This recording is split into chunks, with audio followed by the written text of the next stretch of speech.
Ukrajinská sekretárka Marinika Tepić navštívila sportski centar Tušidze i jak pomoc za potreby opravljanja zakrica sportske hali lokalnej samoupravi obezpečila 3,5 milioni dinari.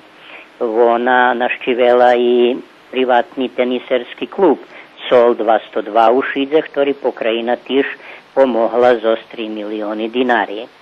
U popoladňových odzinoch še zišla i so s predstavníkami sportských kluboch i ustanovoch, pohvaljela postignuté rezultáty u sportu okreme kanu kluba i biciklistoch, zo ktorých Šidžane majú reprezentatívcov i u direktnej rozvárky pojašnjela potencijalnih hasnovateljoh uslovija za dostavanje sredstvom na pokrajinskim konkursu za rozvoj sporta, ktorý trvá prestali rok a za co obezpečene zo pokrajinskog budžetu 600 milioni dinari.